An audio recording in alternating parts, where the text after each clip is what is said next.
आपल्या किचनमध्ये ना एक अशी गोष्ट आहे जिला आपण रोज बघतो, पण तिची खरी ताकद आपल्याला कदाचित माहीत नसेल. तर आज आपण याच मटकीबद्दल बोलणार आहोत, जी दिसायला सामान्य असली तरी तिचे गुणधर्म मात्र असामान्य आहेत. कधी असा विचार केलाय का की जगातले सगळ्यात शक्तिशाली सुपरफूड शोधायला कुठे लांब जायची गरजच नाही, ते कदाचित आपल्याच किचनच्या डब्यात असेल तर? अगदी बरोबर, आपण बोलतोय आपल्या रोजच्या वापरातल्या साध्या मटकीबद्दल. चला तर मग या छोट्या पण शक्तिशाली कडधान्याची ओळख करून घेऊया. ही फक्त एक भाजी नाहीये, हा आहे दुष्काळी भागातला एक खराखुरा हिरो. तर हीच आहे ती मटकी. तिचं शास्त्रीय नाव आहे विग्ना ॲकोनिटिफोलिया. पण आपल्यासाठी खरी गोष्ट काय माहितीये?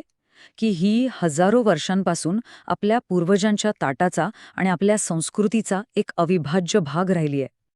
पण खरी गंमत तर पुढे आहे. ती म्हणजे मटकीची लवचिकता. जिथे पाण्याची कमतरता असते, जिथे इतर पिकं तग धरू शकत नाहीत, अशा कोरड्या हवामानातही मटकी सहज वाढते आणि आपल्याला भरभरून पोषण देते. तर मग ह्या हिरोची खरी ताकद आहे तरी काय? याचं उत्तर आहे आकड्यांमध्ये. चला बघूया. बघा हं, प्रति 100 ग्रॅम मटकीमध्ये आपल्याला मिळतं तब्बल 22 ते 24 ग्रॅम प्रोटीन. म्हणजे जवळजवळ 4 अंड्यांमधनं जेवढं प्रोटीन मिळतं ना तेवढं. आणि हेच प्रोटीन आपल्या शरीराला एकदम मजबूत बनवतं. आणि थांबा, गोष्ट इथेच संपत नाही. यात 15 ते 18 ग्रॅम फायबर सुद्धा आहे. म्हणजे होतं काय की आपली पचनसंस्था निरोगी राहते आणि वजन नियंत्रणात ठेवायलाही खूप मदत मिळते. म्हणजे आता बघा, चित्र एकदम क्लिअर झालंय.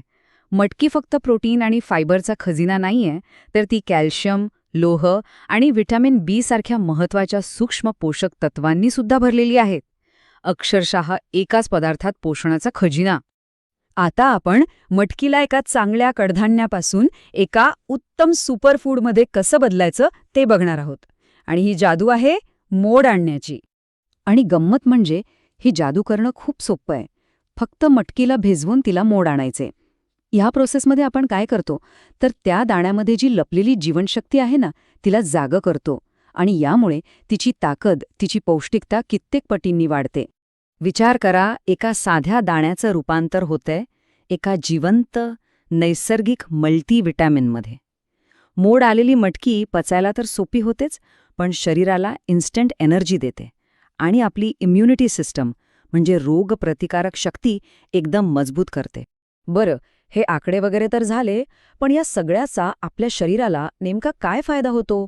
चला, तेच जाणून घेऊया. स्नायू मजबूत करण्यापासून ते पचन सुधारण्यापर्यंत, वजन नियंत्रणात ठेवण्यापासून ते रक्तातील हिमोग्लोबिन वाढवण्यापर्यंत, खरं तर मटकी आपल्या संपूर्ण आरोग्यासाठी जणू काही एक खजिनाच आहे. तर मग प्रश्न येतो की या पौष्टिक नायकाचा सर्वाधिक फायदा कोणाला होतो?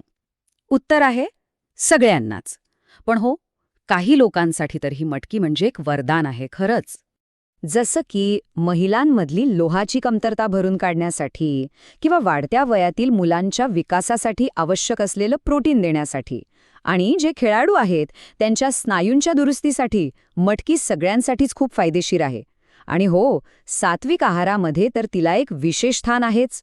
मटकीची पौष्टिकता तर आपण पाहिली, पण तिची गोष्ट इथे संपत नाही बरं का. ती आपल्या संस्कृतीचा आणि परंपरेचा सुद्धा एक खूप महत्वाचा भाग आहे. हजारो वर्षांपूर्वी आयुर्वेदानेही मटकीचं महत्त्व ओळखलं होतं. आयुर्वेदानुसार ही शक्ती वाढवते आणि शरीरातील वात पित्ताचं संतुलन करते. म्हणजे शरीरातील ऊर्जा आणि चयापचय क्रिया नियंत्रणात ठेवते. बघा, किती प्राचीन शहाणपणे यात. आणि सगळ्यात महत्त्वाची गोष्ट काय माहितीये? हे सगळं पोषण आपल्याला अगदी कमी खर्चात मिळतं. म्हणजे मटकी खाणं ही फक्त एक आरोग्यदायी सवय नाहीये, तर ती एक स्मार्ट निवड आहे, एक हुशार गुंतवणूक आहे. चला, जाता जाता एक विचार मनात ठेवूया. आपल्या पारंपरिक आहारात मटकीसारखे अजून कितीतरी पौष्टिक खजिने दडलेले असतील.